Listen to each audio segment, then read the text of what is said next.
Alright,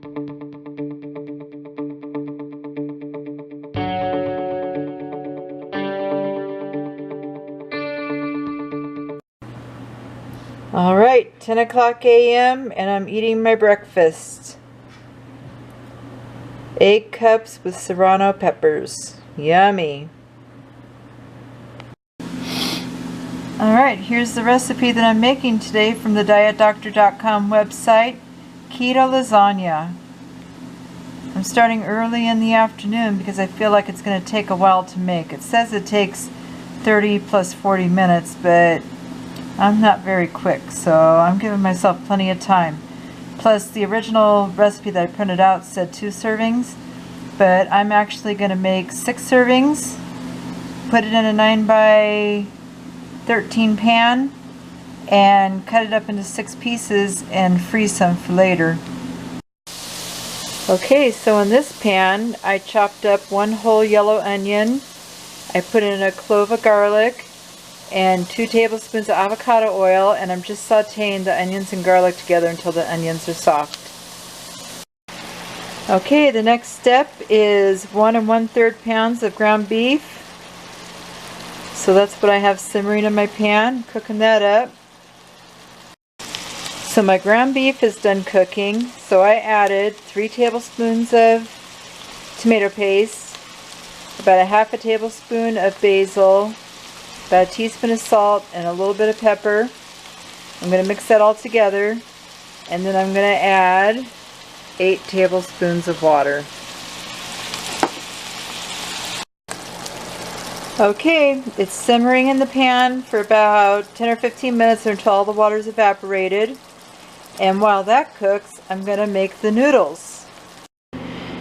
Okay, so in this bowl I have 8 eggs that I whisked together, and about 10 ounces of cream cheese. And I forgot to take the cream cheese out earlier today, so it was still refrigerated when I went to go get it.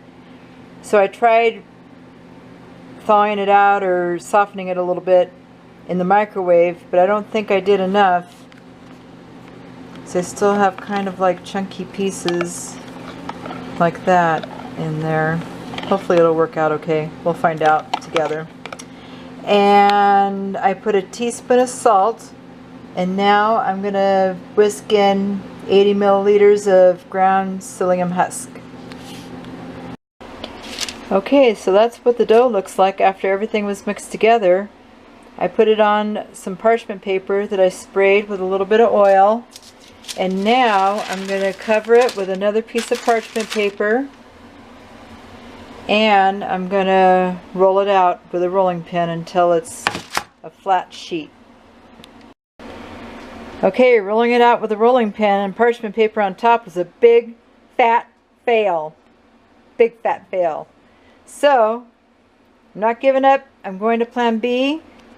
I'm going to put on some gloves. I'm going to spray my hands. And I'm going to spread it out by hand. Okay, so the gloves worked.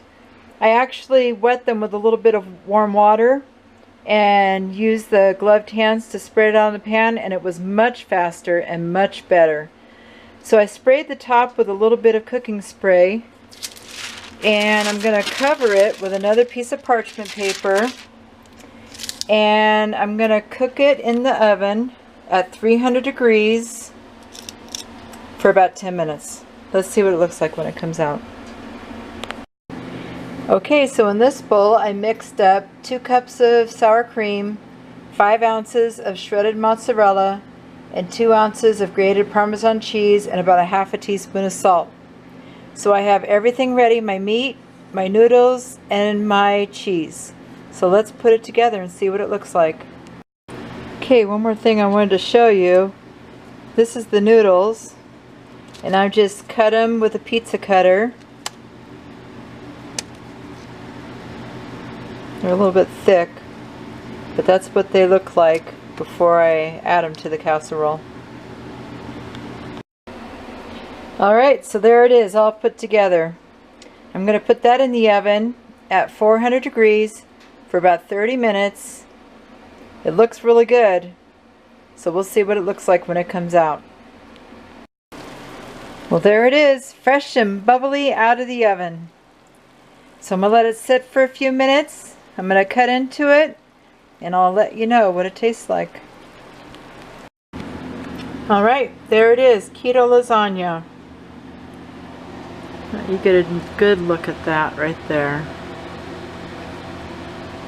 So I've already eaten a piece and I have to say it was really good.